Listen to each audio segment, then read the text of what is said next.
talk to the Justice Department about what's going on. And there's actually somebody from the Justice Department that got moved to Jackson undercover at the main office.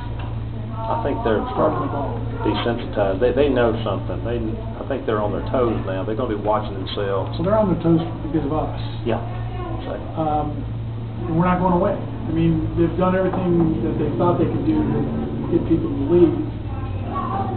We're not leaving.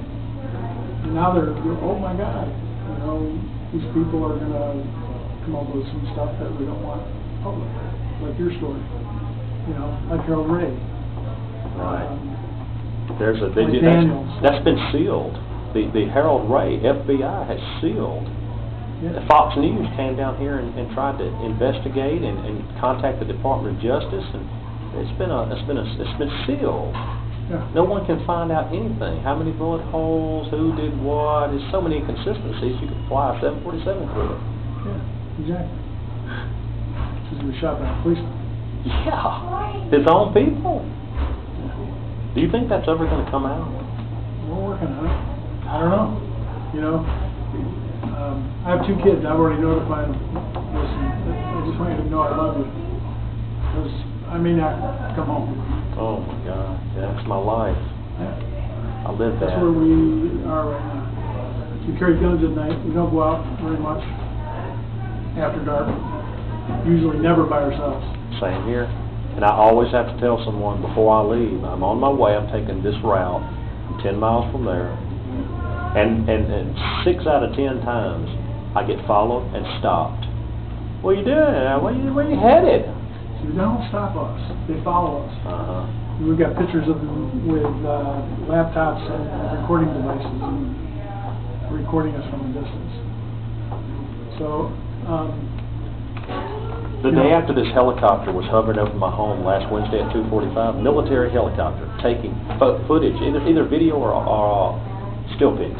Couldn't tell. I wasn't going to walk out there in front of God and everybody just stand there and like Jethro, well, wonder what's going on? Here I am. Yeah. So I peeked my head out and this guy just smiles at me with a big Grinch smile in the beard and fatigue. And he's got a camera like this and he peeks away and he smiles at me. And I go, oh my God. And I dart over here, I grab my camera. I go like, okay, smile. I put the camera in his face, but I hold it out like this, and the helicopter just takes off and bolts. So I call Tupelo Airport, identify myself. So yeah, let's go back. Yeah, put that on record. Yeah, we need this on record.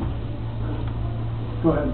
I called the Tupelo. What happened last Wednesday? Last Wednesday, exactly 2:45 p.m. I was on my computer. It had just booted down mysteriously while putting in legal tender information on myspace.com. All concerning Presley, myself, my story with the North Mississippi Medical Center, and immediately, my computer just shuts down. I've had very many strange things happen. I've had eyewitnesses at my home playing pool, and my computer turn itself on, and then files go and changing from my documents over to an unknown folder.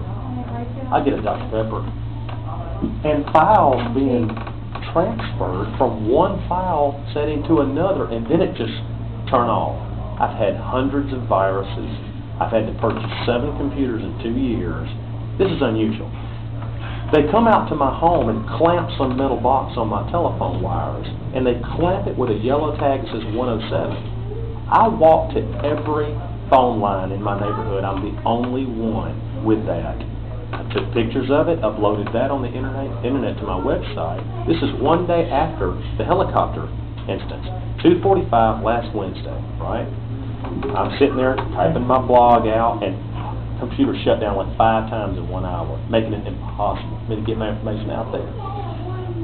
Then all of a sudden I hear this roar, and there's this military helicopter 20 feet from my roof, and my dog's going crazy. So I walk out and look. Sure enough, this guy swings open the door and smiles, a big Grinch smile. And he has a camera in both his hands. And then I'm like, oh my God. And I run over and get this camera, and I start taking video of the helicopter. I'm just hanging it out the window because I'm a little nervous. And they go like a bat out of hell. They just take off and fly away. So I called Tupelo Airport, identify myself, and I said, yes, it's Kevin Curtis. I said, what was that? Yes. Could you tell me what a military helicopter would be doing hovering over my home. I'm at this address off South Lake Street. I'm just curious, could you give me, y'all probably keep up with who's flying where, and traffic in the air. Never call me back. They patched me through to 10 people. Then I get a voicemail. I said, this is an emergency. I never got called back. Interesting, isn't it? Things that make you go,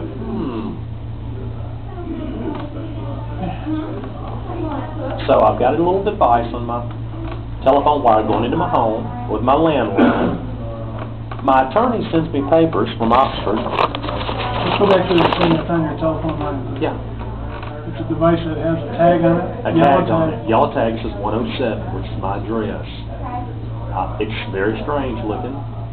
I took many photos of it and uploaded it to my website under strange and mysterious things. And you looked around your neighborhood and nobody else? No one else. And my attorney sent me paperwork saying we have subpoenaed the records. We have found out that you were under surveillance, federal surveillance. And I have sent the paperwork to find out why your internet traffic, every keystroke of your computer and email is being monitored and sent to a third party for review. I have been notified that this is a fact, and I have now asked them to supply me with any and everything to justify why you're doing it. Your attorney? My attorney, Lewis, Ron Lewis in Oxford. And he asked for $10,000 up front when I first went to him 3 years ago. He said, be at my office at 9 o'clock Monday morning with $10,000 and I'll take this case against this trigger-happy assistant DA. I said, sir, I don't have $10,000. I'm tapped out. I lost my business. I've lost everything. I don't have anything. He said, I'm sorry, I can't. I said, just give me what you got, paperwork, whatnot, any documentation. I had this much in this briefcase. I had copies. I whipped it out and gave him every copy. He goes, I'm assuming this is the original, whatever it is. And I'm like, no, that's copies. I've got the original. I've got several copies. My aunt has it in Texas. My mother, my stepfather. Everybody's got it. I'm not going to just, he knew. And then when we had our 5th or 6th trial and the judge stepped down, the attorney stepped down to conflicts of interest, James Moore was standing there. I'm standing there with my daughter. And they said, well, we're just going to appoint you a public defender. My stepfather stands up and says, what about that Ron Lewis? Do y'all have a problem with him in Oxford? This is after he asked for $10,000. They go, I don't have a problem with Ron Lewis. I'll put Ron Lewis on the case. This is the guy who wanted $10,000. He called me up. He was so discombobulated. Mr. Curtis, you think you're something, don't you? You snookered me once. I'll tell you what, boy. You really got me. And I never heard from him again until this just surfaced after 3 years. Simple assault. All of the jail terms, all of the court hearings. But you and I both know it ain't about no simple assault. This started out in March about what I discovered at that hospital. Then it links over. They see me having lunch with Charlene Presley, and then all hell breaks loose. I go to the court dockets 4 years ago. I'm typing in Daniels on the court dockets.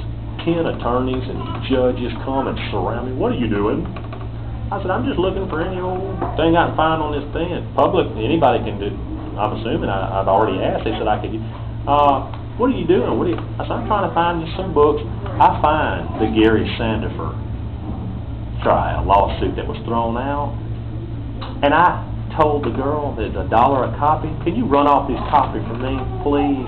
While she's running the copies off, something happens to the computers there at the second floor courthouse, and they shut down.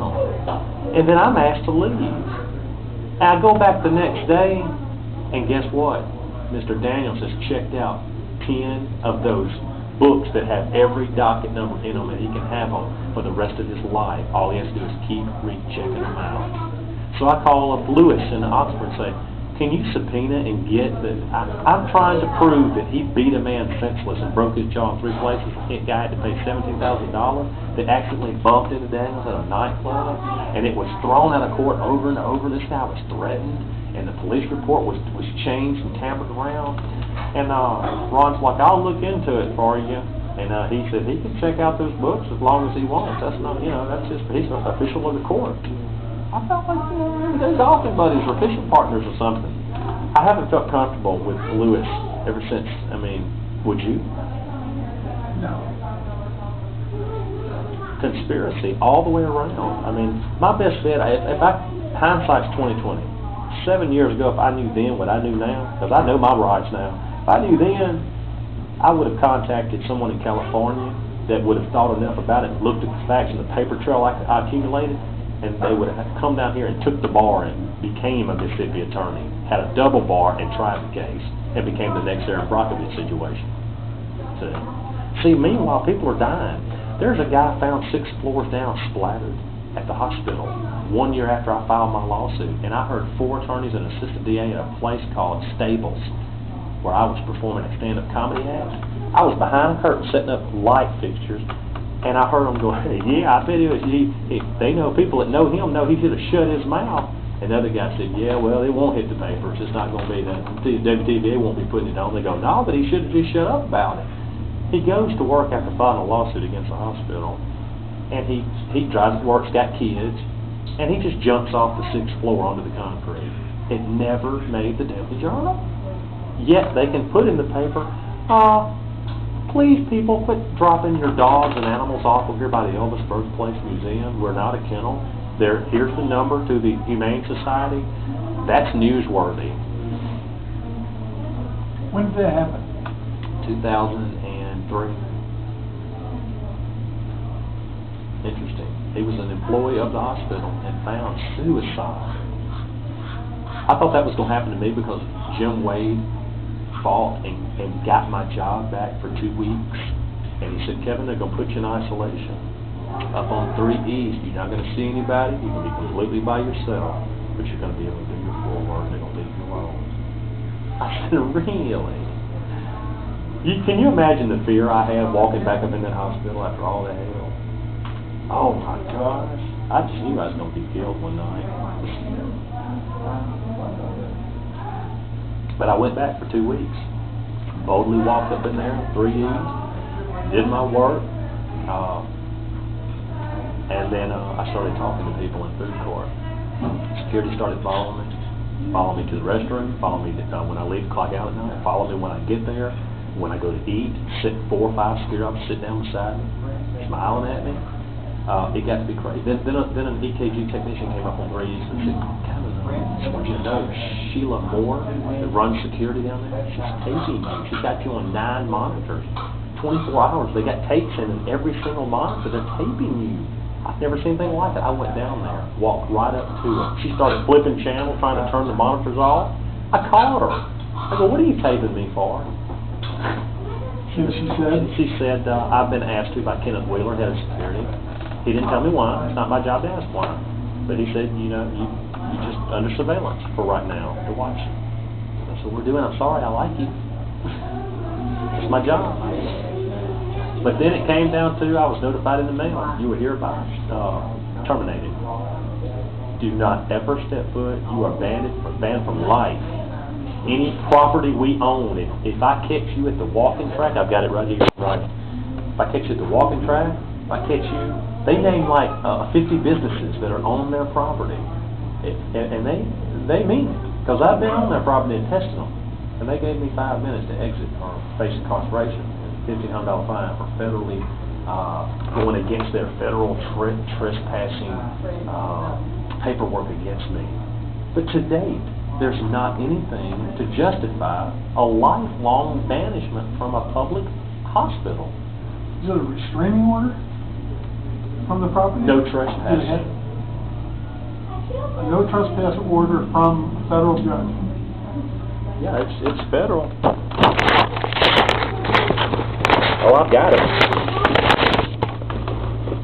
They faxed it to WTVA.